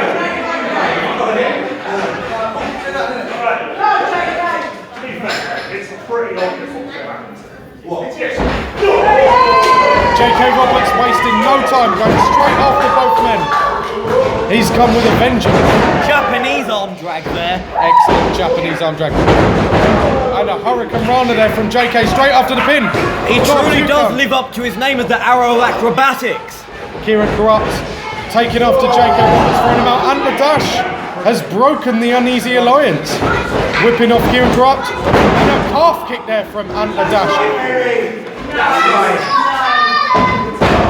Superstar Antler Dash. Stomping Kieran Corrupt in the corner, going for the choke. It appears that alliance did not last very long. I don't think an alliance is very smart in these sort of matchups because it takes one moment for them to be broken and then you're on the back foot for the rest of the match. Superstar Antler Dash following up 2 knees, dropping a 3rd knee on Kieran Corrupt. He's gone for the 2 count. In comes JK Roberts back in the ring. Staying on your feet at all times is a smart option. You need to be staying prepared and awake at all times. You never know what's going to hit you. Just going back, a huge hesitation drop kick from JK Roberts. I think that is Antler great. KO just clipping JK Roberts in the head there. A glancing blow, just enough to knock him out the ring, but still enough to potentially give a concussion. Shoulder barges here from Corrupt to Snapmare, and a kick to the back. And a kick to the front. And that is a thudding sound there. And dropping in with a snap elbow there. Hooking the leg. Grabbing the ropes by Superstar Antler Dash. As smart as he is arrogant.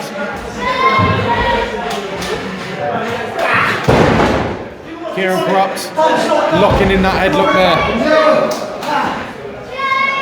And Kieran Corrupt really controlling all of Antler Dash's movement in the ring.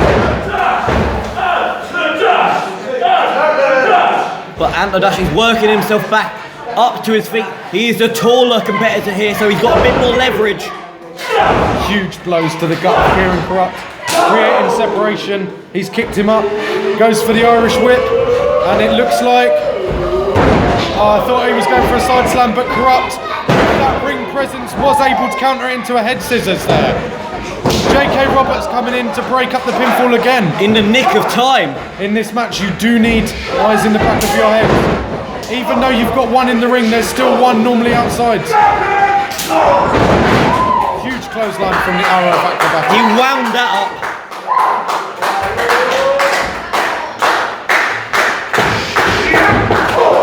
Huge jumping forearm in the corner. Holding Corrupt. And follows it up with a huge big boot to Antler Dash. Huge high knee to Corrupt. Everything's huge here. Everything bigger in Camberley. Everything's bigger in Tapout Wrestling.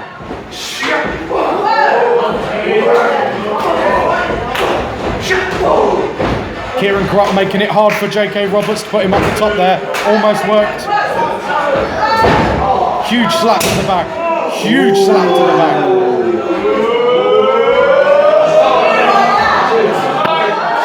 Uh-oh. Huge powerbomb on both men as J.K. Roberts gives Kieran Corrupt a superplex and Nakao is able to power both of them off the top rope. I think that's known as a Tower of Pain. Tower of Doom. Tower of Doom. I apologise.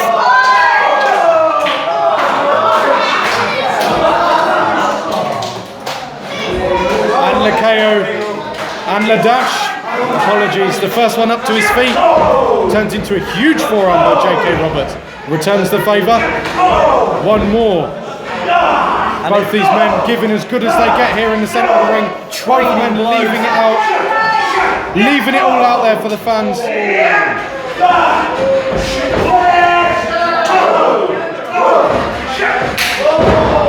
Huge roundhouse there. Huge jumping, spinning neck breaker. And the dash roll into the rope, showing that ring presence. Kieran Corrupt coming from behind, bounces off the rope, going down to the knees, and a huge boot to the side of J.K. Roberts' head. And he's using that small stature of his to get around and be agile. He's going to have to be definitely the smallest man in this matchup. Going to have to play to his strengths. Usually his strength is Alexander Roth, but since he's been booted out of this match, he really has to rely on his instincts. And when he first came into wrestling, he's going for the corruption, but he's caught. Turns into a Michinoku driver there. That's it. And that's a 3 count. J.K. Roberts pulling the 3 count out of the bag, it looks like. J.K. Roberts with that slingshot Michinoku driver there, taking everyone by surprise. Oh, that's incredible. You never know what's going to happen in wrestling, and that caught everyone by surprise. It looked like Kieran Croft just got his shoulder up, but he didn't. The referee saw it, and the shoulders were both down by the 3 count. As you can see, Superstar and Ladash mourning outside the ring after his loss. J.K. Roberts there with a big slingshot Michinoku driver in order to pick up the win. Against all odds, he's managed to pick up a big victory here in a triple threat match in what almost could have been declared a handicap match. J.K. Roberts with the big win there. The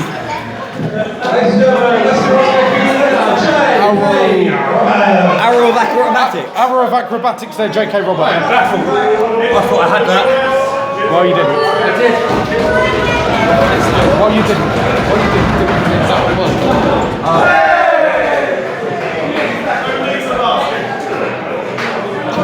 Hopefully not that. Took us by surprise. What's the next match? The Open Challenge?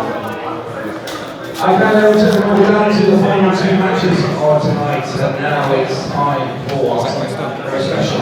The following event is scheduled for one fall, and it's for the Tapout Wrestling Open Challenge title. This is a singles contest. Introducing Here we are, ladies ladies and gentlemen, this is the match before the main event. We have Priscilla defending the Tapout Open Challenge Championship. Now this title has an interesting concept. Priscilla, or whoever the champion is, will come out to defend this at every show, and anyone from the back, anyone from Tapout can come and accept the invitation to get their chance to win the Open Challenge Championship. Priscilla is the queen of the ring. She is definitely loved by fans alike. Maybe not so much by wrestlers, but definitely the fans. Gino Perry showing some sportsmanship and was denied. Priscilla is definitely unique, but albeit exciting character, and she winning the Open Challenge Championship last show. This will be the first official defence.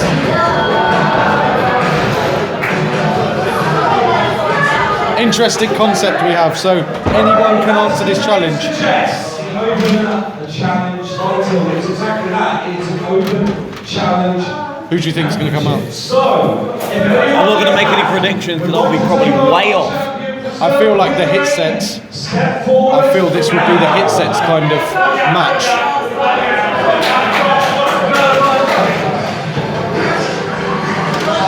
It's the Tycoon again. I don't think he's going to be the one challenging. Maybe not, but definitely one of his several wrestlers he has will surely accept the challenge on his behalf and be looking to bring the gold home to the Tycoon.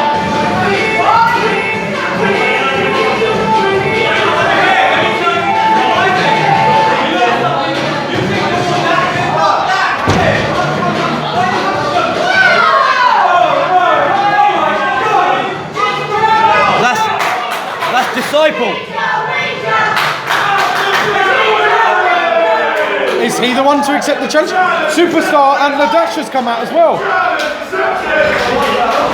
It looks like Superstar and Ladash is starting. It's before the match has even began. A huge title shot there by Ant Ladash. Has the match officially started? Will this match be thrown out? It looks like Superstar Ant Ladash will be the one to accept this challenge. Maybe having come up short, he decided he needs to leave with a win under his belt. And a championship win is definitely a big win. In for a penny, in for a pound. He wants to get this win under his belt.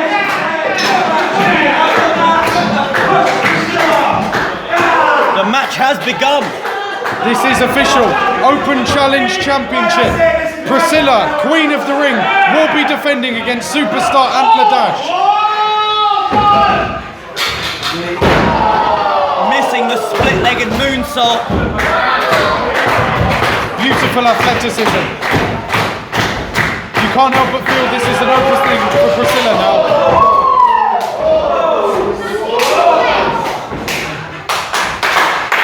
Priscilla showing good signs of recovery from that early assault there by Ant Ladash.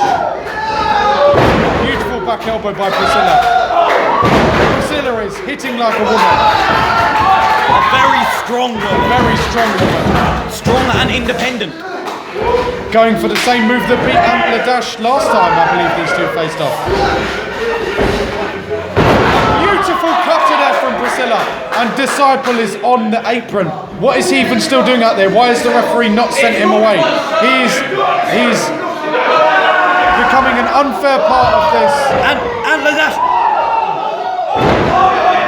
Referee Gino Perry has just kicked. What? He just kicked Priscilla, and What? he's counted the pinfall. Superstar Ant Ladash is the new What is Open this? Challenge champion. This is crazy. Why is this? Why has the referee done this?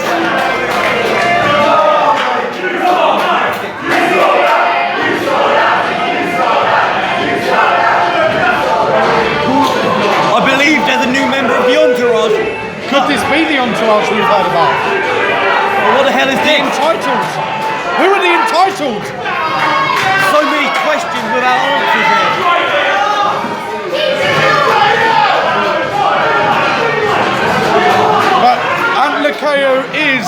the new Open Challenge champion here in Tapout Wrestling. Welcome to the next greatest thing in professional wrestling today.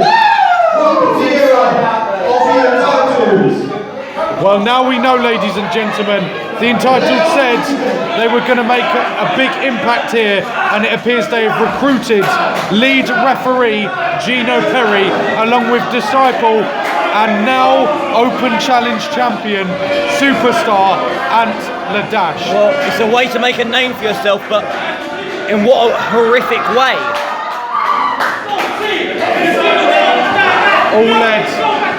All led by the Tycoon.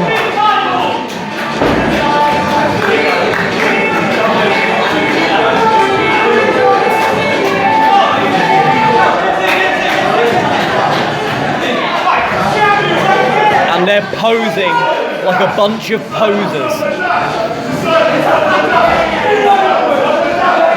Well, how will this shape for the future of Tapout Wrestling? We just don't know. I don't think it's for the good. If you have someone in the pocket like Gino Perry, then things could happen very, very quickly for you here in Tapout Wrestling. This will definitely not be the last we have seen of the Entitled.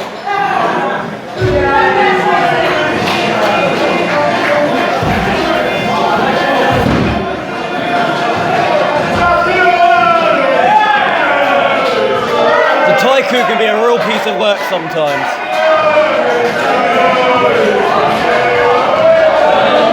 Once again, your Open Challenge champion, superstar Ant Ladash, ladies and gentlemen.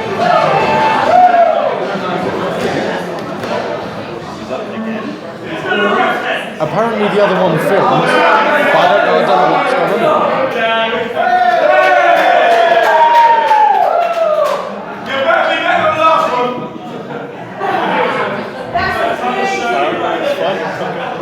Did he do it? It was recording last time. I came back in the front again, unless I ran out of time. I don't think it did. No way. That was like 8 minutes. 10 minutes. That was like 8 minutes or something, yeah. What's up?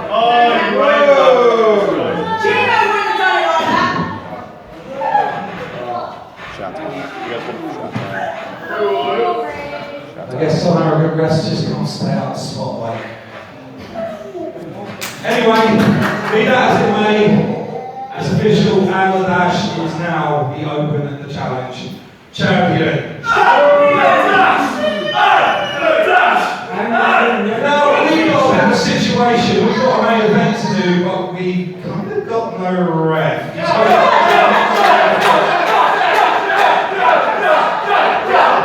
Who's going to be the referee?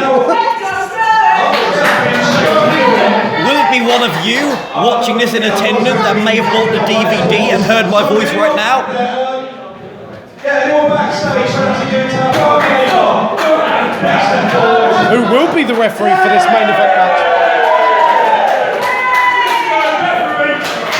It appears that Party Boy Gaza Gates has come out yet again. He really is the hero of the day. Is he going to be the referee? He's donning the shirt. Party Boy with wristbands and all. He's going to don the shirt. Party Boy, I'm sure he's going to call this one directly down the middle. No fuss, no ifs, no buts. You never know. Anyone could be a potential member to join the Entitled. Anyone you know, for all I know, you could become one of the Entitled. Don't spoil it. To be fought on October 15th, down at the Action Court. Ladies and gentlemen, it is scheduled for 1-4. And the first person please come to the ring. Ladies and gentlemen, this is the main event of the evening, the final qualifier for the Triple Fly Championship match taking place October 15th at Tapout Champions Court. This man coming to us from England, Doug Williams, a man who has been in Pro Wrestling Noah in Japan, a man who has held the IWGP Tag Team Championships, a man who has wrestled for TNA and been the TNA X Division Champion, a TNA Tag Team Champion. This man, anywhere he goes, championships follow. He is the international ambassador of British wrestling. He's taking on another man who used to be signed to Mark Haskins. Both these men who used to be signed to TNA Wrestling, should I say, Mark Haskins. The star attraction. Both these men have faced in TNA if you watch Destination X, and now it's a rematch of that match happening years ago. Ladies and gentlemen, the following contest is the final qualifying match for the Triple Fly Championship. The winner of this match will meet Connor Mills and Theodore Howes on October 15th. Introducing first in the corner to my left, the red corner. Ladies and gentlemen, please welcome Mark Haskins.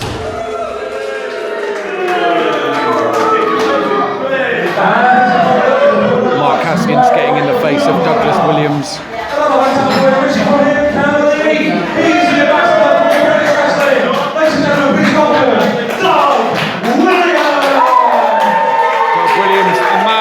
Who is well versed in wrestling, a man who is dangerous, however the match plays out.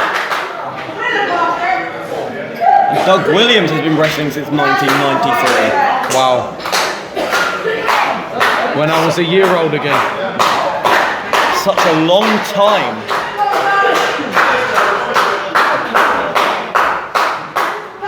Mark Haskins been wrestling for over 10 years, so there is over 30 years of experience in this ring, ladies and gentlemen. I'm sure that you will see some stuff that you have never seen before. Once again, this is the final qualifying match for the Triple Fly Championship. Already we have Connor Mills and Theodore Powers advanced, so whichever one of these men advance, that will surely be an exciting match come October 15th at Champions Court. He seems to be offering his hand in support, so there may be some sort of respect between Mark Haskins and... Well, I'll scrap that. Curse of the commentator, you might say. Mark Haskins with clear sign of disrespect towards Doug Williams. Both men sizing each other up. Mark Haskins straight away for the wrist lock. You can see he is not wasting any time whatsoever. Focusing on that left arm of Doug Williams. He's been in a lot of bouts. Beautiful counter by Doug Williams there to hook the leg, not allowing Mark Haskins to get away and able to take it, but rolling straight to the ropes to cause that separation. Test of strength into the back hold. Douglas Williams, though, not resting on his laurels, going straight back to the wrist. Beautiful wrist lock.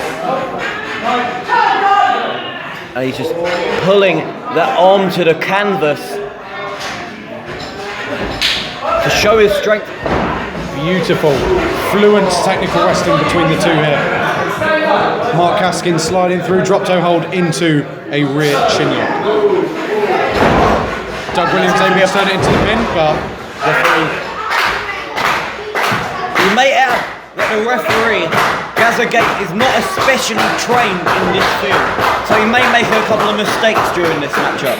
We can't be at fault for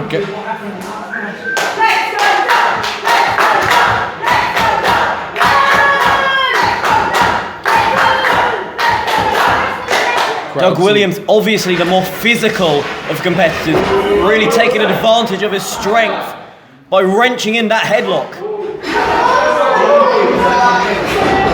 Beautiful headlock takedown. Straight into the head scissors though by Mark Haskins. Neither man wants to be on the back foot because they know if they are, this match could be over in a flash. Doug Williams pivots onto his head. He knows that's how to relieve pressure. Relieve pressure. And believe me, that is pressure you want relieved. Props up onto his legs. Mark Haskins doing anything he can. Opening up the airways, and it's a way out onto that heel hook. Beautiful. Such excellent technical wrestling happening between the two. And now Doug Williams with the head scissors on the ground. but Mark Haskins reaching the ropes, causing that separation. Once again, both men knowing where they are at all times in this ring.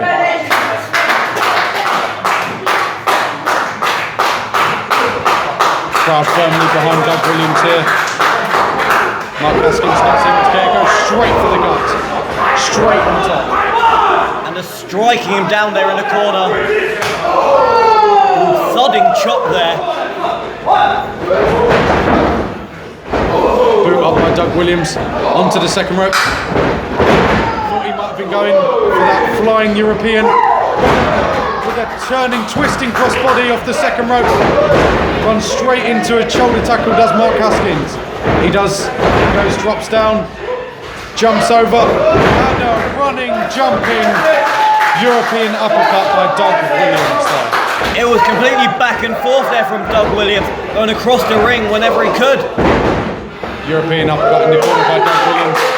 Stack Mark Haskins down in the corner.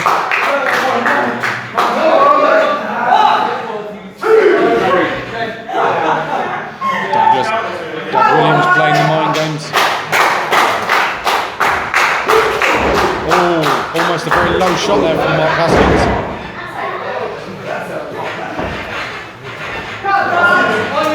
Doug Williams working the holds now. Doug Williams is a complete legend of the ring, as said by many people, including Ring Swamp magazine, having a feature on him being a legend for the ages, and completely stretching that upper body of Mark Haskins there. And I think those slippery hands of Doug Williams caused Mark Haskins to grab onto the rope there. Mark Haskins squirming away, anything to get to the ropes.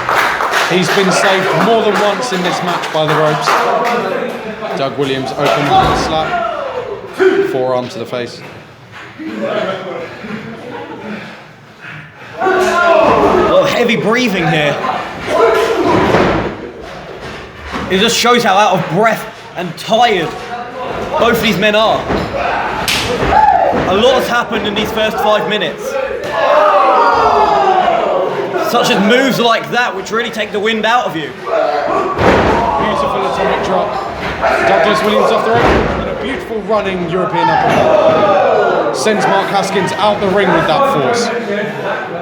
Mark Haskins looking to recuperate on the outside of the ring now.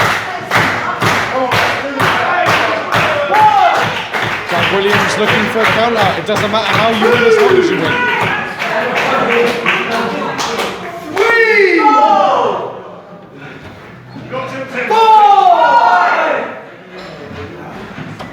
He really is going to be milking this like a cow. Remember, he has to get in before the 10 count. Rolls back in. He breaks the count by rolling his body under the ropes. So it goes back to 1, giving him more time to recuperate outside the ring. He just clearly needed that drink of water, didn't he? Breaking the count again is Mark Haskins. Mark Haskins playing cat and mouse now. Wow, And hits you him think- with a huge knee. And a huge suicide dive from Mark Haskins. And you think with the intelligence that comes with Doug Williams, he would have seen what Mark Haskins was trying to do there, which was bait him. It paid off for Mark Haskins there. And now Doug Williams is on the back foot on the outside of the ring. Hitting him with some very hard shots there on the outside of the ring. Hitting into the chest, it can take away your breath.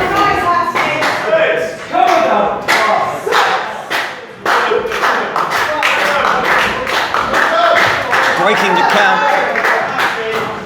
Restarting at 1.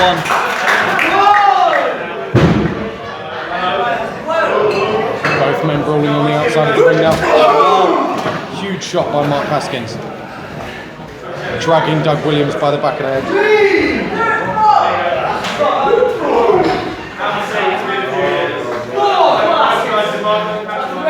Mark Haskins parading around. And it's hard to see all the action that's going on here. Oh. Huge big boot by Mark Haskins to a seated Doug Williams. And he looks to be winning this by count out. This could be a huge loss for Doug Williams. A 7 count now by the referee. Mark Haskins completely fine, completely satisfied with that kind of win. Doug Williams still at an 8 count now. At a 9 count. Can he get back in time? Yes, he can. Mark Haskins clearly incensed with not getting the win, straight on top. That was a slapping blow there. Huge knees to the side of Doug Williams' head. So huge to the temple.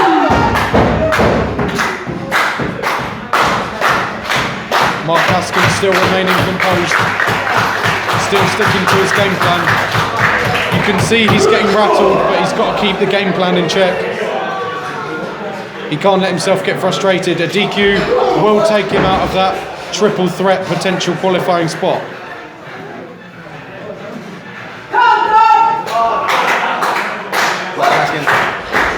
Irish whip, reversed by Doug Williams. Huge back elbow by Mark Haskins. Huge springboard hesitation drop kick from the outside. And that was by such Mark fluid Haskins. movement there. That's years of experience in the ring for Mark Haskins. He knows how to move fluently. He knows how to expend the least energy during moves.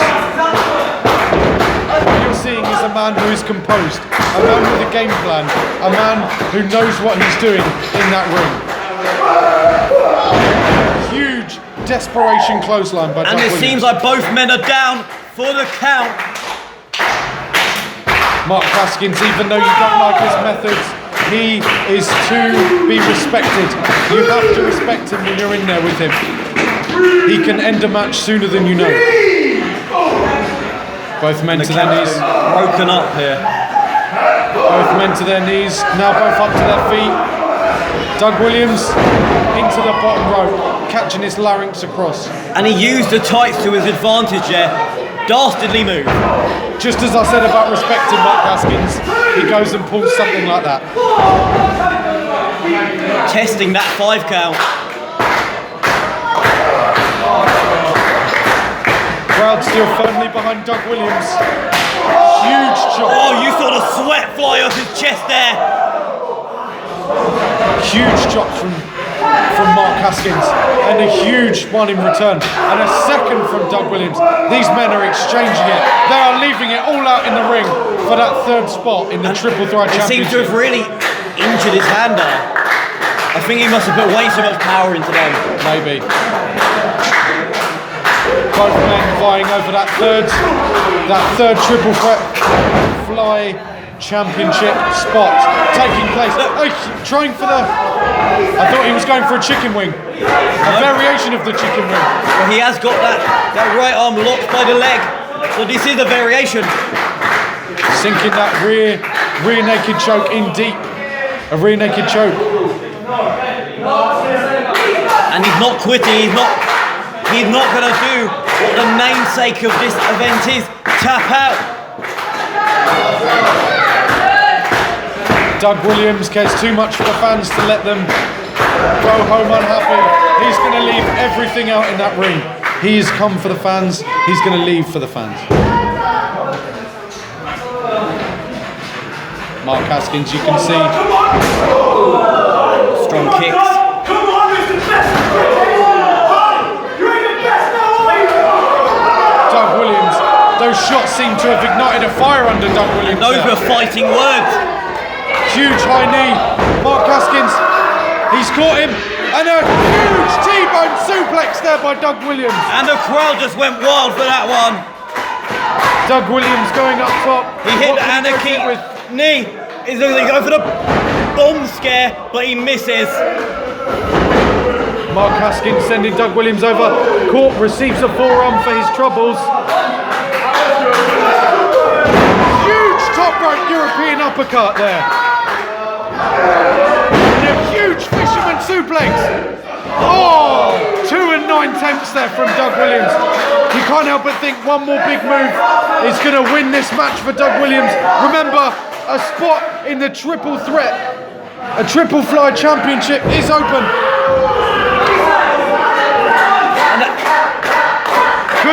the first tap out of the night? No. Reaching the ropes does Mark Haskins, a ring veteran. Doug Williams has to remain composed.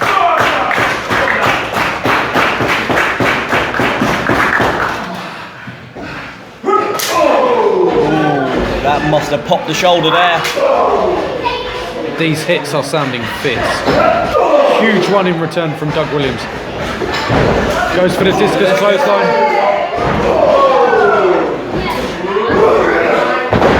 Huge belly to belly.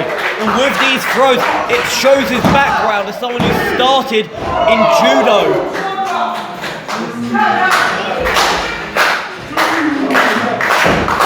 Judo obviously being world renowned for throwing their opponents around the ring. He is a judo specialist, is Doug Williams. You can't help but think if he's able to hit that rolling thunder, this one can be over, and it might be what he's signalling I think for. this is the chaos theory. No. He just escapes that. Huge side kick to the side of the head. And that could be... No. Big kick out by Doug Williams. And again. Second one. Another huge kick out by Doug Williams. Oh my, this could be it. This is the start armbar, and he's wrenching it. This is the start armbar. Doug Williams needs to relieve the pressure. Take it out. And it was so close to winning there. If he was able to reach the ropes or turn onto his back, it would have null and voided the armbar. Mark Haskins, you can see both men, Mark Haskins and Doug Williams, getting desperate now. Both of these men are giving it out here in what is a huge main event. This could main event any show, but it's not. It's main eventing Tapout 2. The Contenders.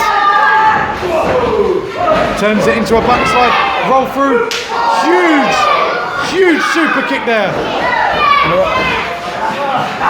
And he's turned it into a sharpshooter. Oh, what a painful maneuver. And he's sitting back on that lower back. Doug Williams able to reach the ropes though. Mark Haskins, some of these moves are ridiculously fluent. Mark Haskins, even though he is dastardly, even though he is dirty, even though he is the true definition of a villain, you have to respect him, how he moves, how he acts, how he performs in that ring.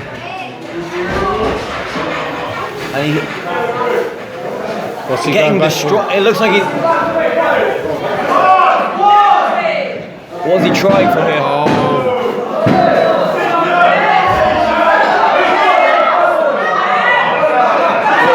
This would finish. This would be a disqualification. Doug Williams would win. Doug Williams would go through into the triple threat match. Referee, Mr. Gates. He's even the only person that... Oh! Because he stood up to Mark Haskins, he got beaten there. He's turned it into a crossface. Mark Haskins is tapping out here. But the referee can't see. Gaza Gates did not get that. Doug Williams should be the final contender in that triple threat match happening on October 15th right now. But the referee was not able to see the tap out. A huge gut shot from Mark Haskins. And one across the back for good measure. Underside of the head. No man is going to be able to get up from that. We need another referee.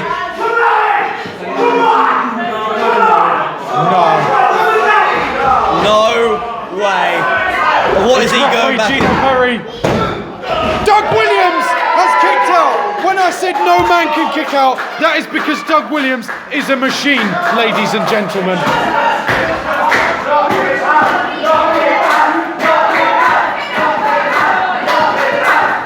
Referee Gino Perry seems apologetic. Mark Haskins not taking that. And it's a roll-up. This Kicking match out. is phenomenal, ladies and gentlemen. You are witnessing an absolute treat. He's going for Chaos Theory. No. A low blow there The by low blow Mark the referee Haskins, didn't see. and a small package. Ladies and gentlemen, Mark Haskins has just stolen this one.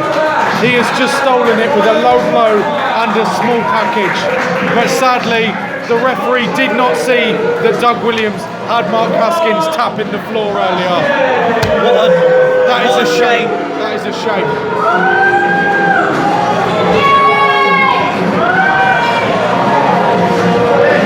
I think they want another fight. I don't think Doug Williams is finished, ladies and gentlemen.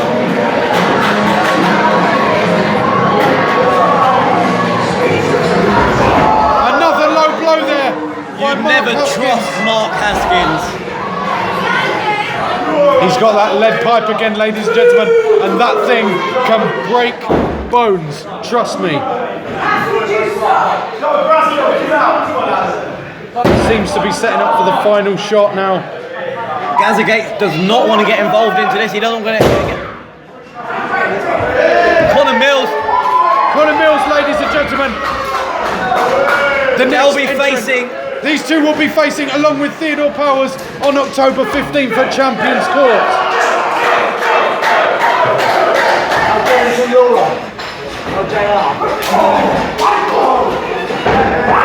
And here we are, Theodore ladies and gentlemen. This is the third entrant in that triple threat match. So these three men at Champions Court will be deciding who is the first ever triple fly champion. Doug Williams is back in again with a lead pipe, ladies and gentlemen, and he's laying waste to everything in his path. he's going to crack that across his skull. Ladies and gentlemen, I don't even know if Theodore Powers is going to be able to compete now on October 15th. That would crack a regular person's skull wide open. Mark Haskins saving his own skin. Chasing Theodore Powers away. Theodore Powers and Connor Mills playing cat and mouse here, ladies and gentlemen. Doug Williams standing alone in the ring. Could we be looking at the first ever triple fly champion here in Tapout Wrestling, Connor Mills? What's next for Doug Williams, ladies and gentlemen? We just don't know. But be there October 15th for Champions Court to find out. Ladies and gentlemen, this has been Richie Delight. I've been Louis Flash. And this has been Tapout Wrestling II, the Contenders.